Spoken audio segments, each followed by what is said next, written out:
my finger. Hey guys, it's Katie here, and today you might be able to tell my background's different and I'm with someone. So this is Sophie.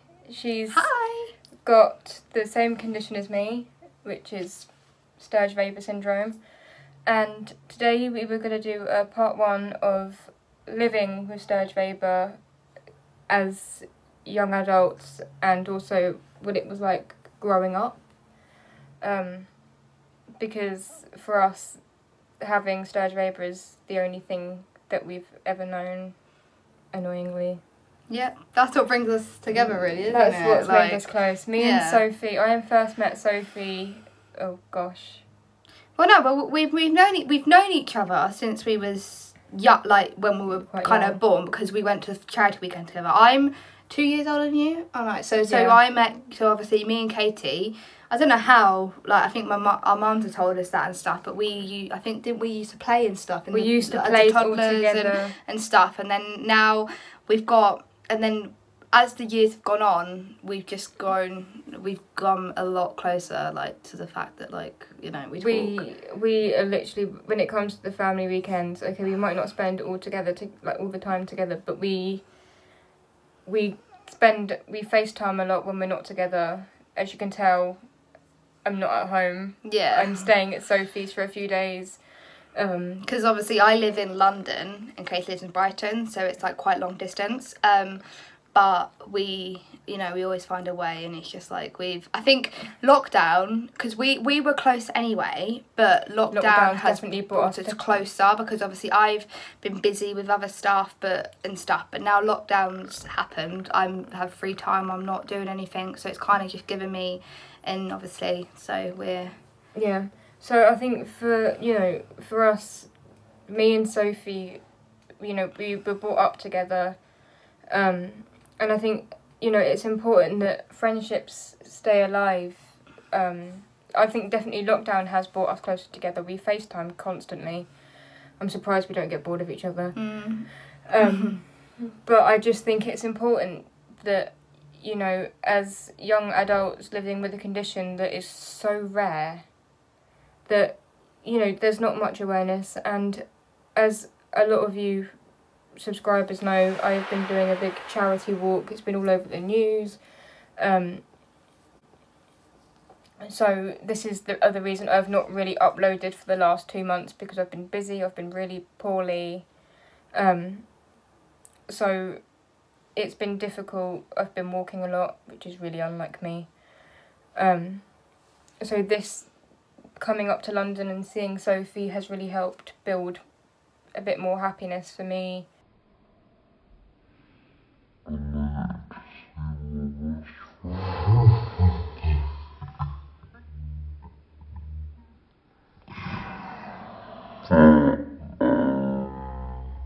Yeah, so that's basically the intro, and then so do you want to talk about it? I mean, from a young age, I always kind of worried it was contagious. Don't know why. I just think because a lot of, I don't know if you ever experienced it, but I was bullied quite a lot in school. Especially for me, I have a weakness, as a lot of you know, down my right side. And so I was known as stupid, dumb, shouldn't have been allowed to be born, should have been aborted. And it's just, for me, living with it, it's been difficult. We have our good days, we have our bad days.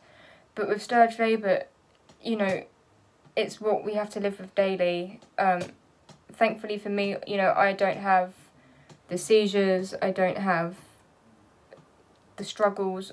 I mean, I had, like you guys know, I had brain surgery at a really young age, which changed my life. I've been seizure-free 18 years. Yes, it's left me with a weakness. Yes, I'm partially sighted. But if it wasn't for that, I wouldn't be here today. And I wouldn't know Sophie. I wouldn't have the great support of other people. But I think it's important to spread awareness, because not a lot of people know about Sturge Weber. I don't know if many of your friends know about it. To think about it. My friends weren't then. I was just thinking like I was in my own world then.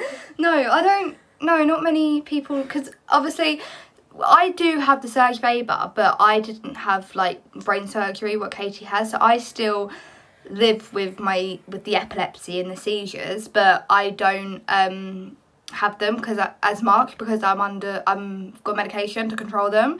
So I haven't had an epileptic seizure since I was about 4 years old. So this medication's obviously really worked and really controlled it all and that.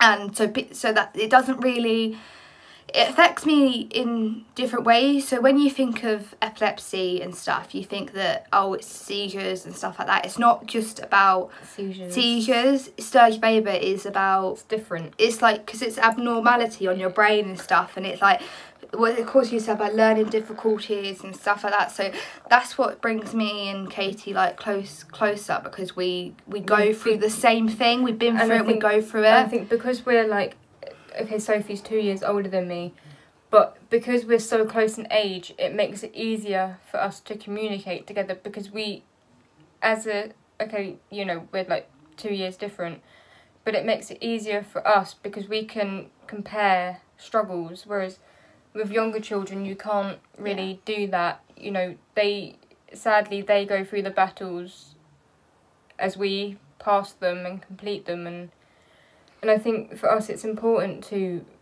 spread awareness and make people aware that, especially if you were to look at me and Sophie in the street, we probably wouldn't look disabled. And I think also with Sturge Weber, it leaves you with a port wine stain on your face. It could be anywhere. Like you can kind of see mine, because I've had lasering done, so I have it on my eye and I have it here and here, but I've had lasering done, and it's all obviously all on my brain, but I've had lasering done to get rid of it. And obviously Katie's got... Yeah, and I mean I haven't had mine lasered for a while, but it's all here and it's on my eyelid. And for people, a lot of people sometimes think when it's dark, something's happened, and that's not the case at all. Sturge Weber is a neurological condition that affects parts of the body, the brain, so it's important. But growing up with Sturge Weber, I don't know about you, but I struggled.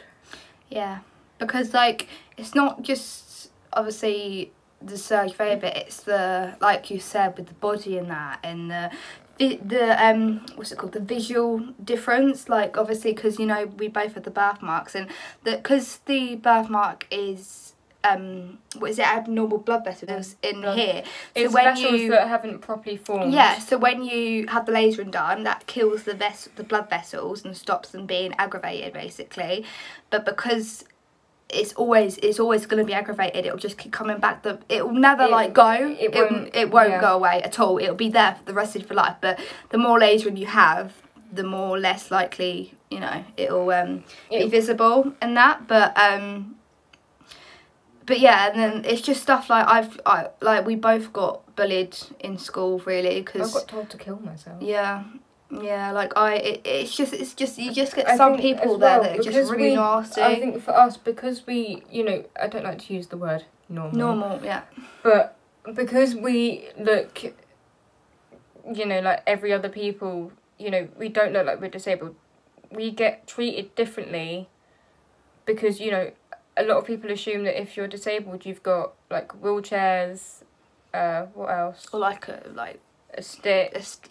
Or crutches, or like crutches. You can't like... Or like, what's those like sticks called for the... organs...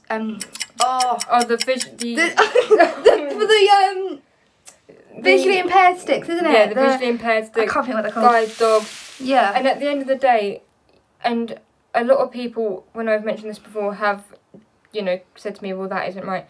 They're actually saying that mental health, depression, anxiety, and all that, that's a hidden disability. Oh, autism, ADHD, I'm trying to think what else. OCD. Obsessive, yeah. They're all hidden disabilities that, visual impairment, hearing. Functional neurological disorder, the one I have. Yeah, FND.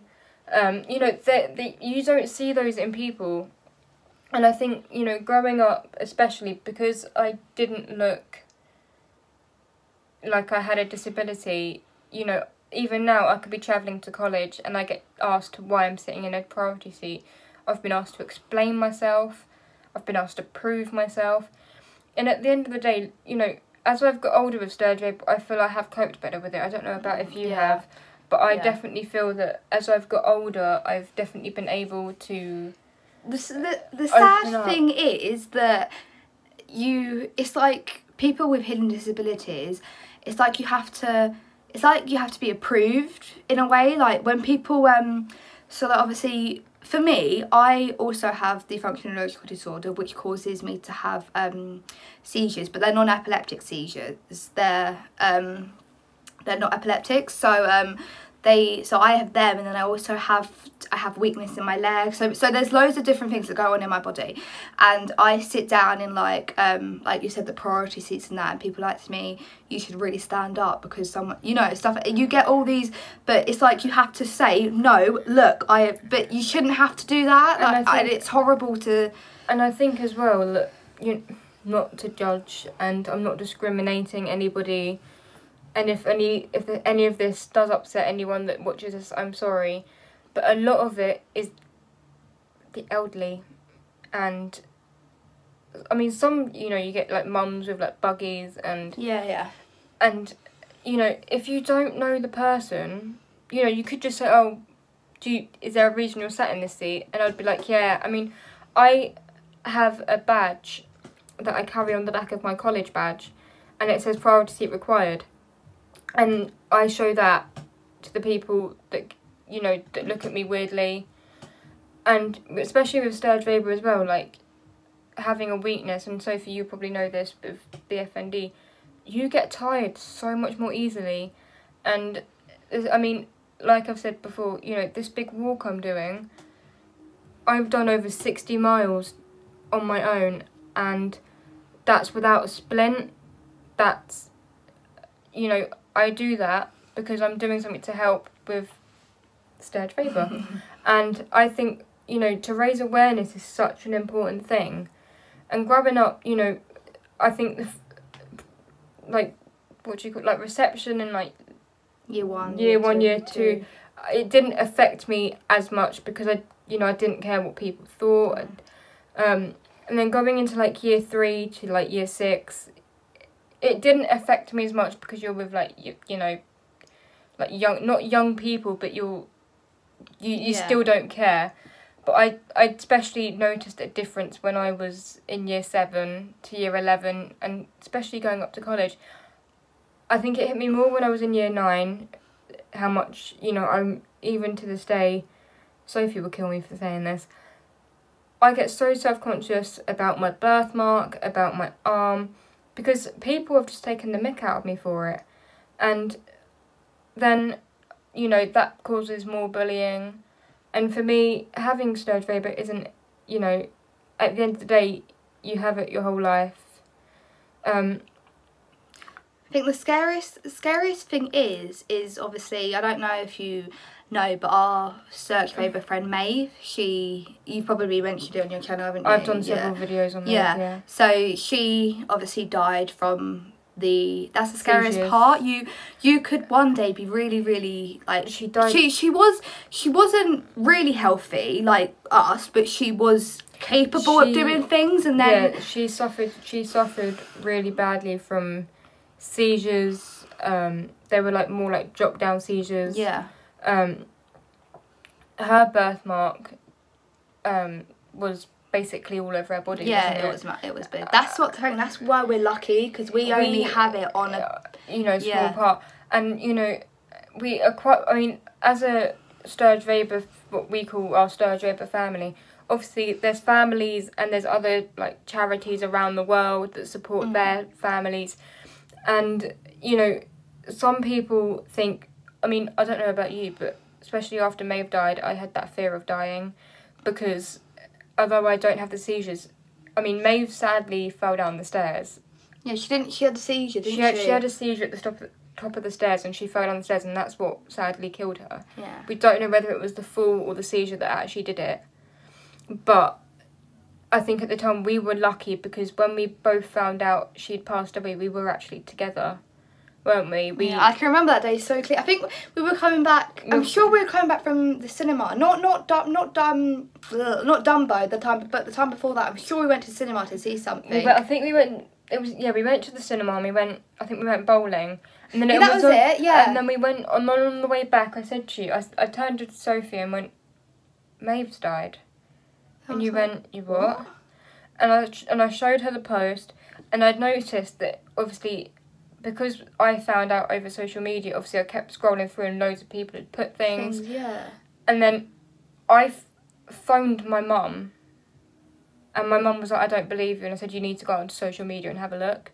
I said, I'm not lying. And then when we got in, she was like crying. She was like crying. And the thing is, as much as I look up to Sophie, Maeve was the other person I looked up to because they both inspire me to, you know, carry on with life, you know, to never give up. And I think it's important that people realise that just because, you know, we might look like we're not disabled and we don't have disabilities, that's how it is. The thing is, Maeve was sick, but, like, obviously had it bad, but she carried on living. She did things. She went smiled. To groups, and she didn't let it affect her, and I think that's what we both looked up to. And then obviously now Maeve's gone. I think for me as well, at the timing of Maeve passing as well, it was 2 weeks before I sat my GCSEs in year 11, and that obviously took really bad effect on me.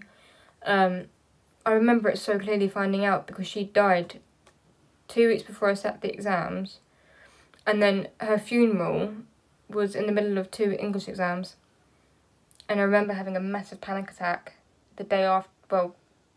Didn't you go to the funeral though? I went to the funeral because it was on the Friday. Luckily I didn't have an exam. Yeah. And then obviously I had the Saturday and Sunday, and then on the Monday I had to go in for an English exam at like 8:30. And obviously it was, you know, at that time it's still quite raw, but I think we, as young adults, you know, we looked up to Maeve, and, you know, she might have had disabilities, yes she did, but she, you know, she did groups, and also I've mentioned this before, Maeve, she had friends. She had friends, but Maeve was adopted, so it wasn't like Maeve, like us, what's the word I'm looking for, had like a nice early upbringing. No, she was adopted. Because she was adopted at the age of 4, so thankfully for Gillian, who is her, or was, and still always will be, the person that brought her up, you know, I've mentioned it in loads of videos, but with, as well, like, you know, growing up, you do look up to the older ones. I know that, you know, I've looked up to Sophie all those years, and with, like, the younger ones, they look up to us, and I think it's important that also, you know, living with Sturge Weber, it's not always easy to, you know, and also, you know, I know that mental health has become quite a big thing, hasn't it? So it's just the bullying, like, because in school with the difference and stuff, it's like people, so it started off in primary school because I used to have a lisp as well, so I couldn't pronounce my S's. I still can now, but that. Did you not? No. Yeah, we didn't really, you know what I mean? We knew, friends, but we didn't talk and stuff. So you probably didn't, but it's gone now, but I used to have a lisp in school. I couldn't pronounce my S's. And then, so basically it would start off with, the first thing started was when I was in the school playground. I can remember this so clearly, because I've been through a lot of trauma, I have to admit. And like, from being obviously at the hospitals or from the beginning of my life still till now and stuff, and then the thing that happened at school, it was like I started singing a song and then they were like, oh my god, you're so good, and then sing it again, and I started singing it and they just laughed at me and stuff. It was really horrible. It was kind of like they act like they're going to be your friends, and then they turn because they think, oh well, you know, you're disabled or you've got problems. And actually a lot of people that bully you as well, and this is what's so important for like you guys to know, that people that bully have, not clearly, but either have problems going on themselves or they've been bullied themselves. So they take, and I have to plead guilty. I have said a couple of nasty words to people, you know, I've judged them, but then we all do, and I think it's important that also, you know, with a hidden disability, and I've said this a number of times, you don't, it's like, what's that saying? Don't judge a book by its cover. And I think that's the thing, you don't know what someone's going through. Like, I could, because this is what my other friend's mum, she was saying, when I went over there a couple of days ago, she was saying to me that you wouldn't think that someone like me would go through as much as I have been, because I always put on a happy, smiley face and pretend everything's fine, when really everything is shit. And I think also with, like, having, like, good friends, like me and Sophie's friendship, we automatically know if one of us is down. Yeah, or how we're feeling. Like the other day, I phoned you, didn't I? And you were like, "What's wrong?" I was like, "No, I'm fine." And you were like, "No, what's wrong?" And then I just cried out of nowhere. But I think you know, like, having a friendship, you know, and the thing is, I don't know if you've noticed, making friends is really difficult. And I think, you know, having a charity family has made it easier. I mean, I'm grateful, you know, I have a really good friend at college called Sally. Believe it or not, I have a really good boyfriend called Ryan. Yeah. So I met Sally on the 5th of September last year when we both started level 2 childcare together. And that'll be a year next week. And that's just... And Sally has supported me through so much. So, Sally, if you're watching this, I just want to say thank you, because you have honestly been my rock at college. You've been my rock. No, it's fine. I know Sally. Hi, Sally. So, yeah. I'm Sophie. Yeah. So, you know, you guys, you know, the support I've been getting off YouTube and other families have been brilliant. I think we're going to wrap it up here because we've just been blabbering 21 minutes, oh my god. But there will be a part 2, sadly not with Sophie, but the part 2 is going to be with maybe someone, if I can, younger, not too much younger, but, you know, to know what it's like for them growing up differently. So keep posted for that, and let us know in the comments if when I next see Sophie, what you would like us to do, a challenge. Hopefully I'm coming up in... Down. in... I always get them confused. In October, isn't it? We decided. And I will link her YouTube channel. Because I'm probably going to post a video on my channel as well, even though Katie's like... I'm here in the background. But I'm going to post it on my channel as well for... obviously my viewers to see. So yeah, put my link in the description. I'll put her link down below. Sophie's gonna upload this video onto her channel as well. We hopefully, oh no, let me rephrase that. We are going to Thorpe Park Friday, so we're hoping to vlog that on Sophie's channel. Yeah. And maybe like tomorrow we're going shopping, so we could do a shopping haul maybe. Yeah, we could do a shopping vlog. This is what my channel is basically about, anything. But yeah.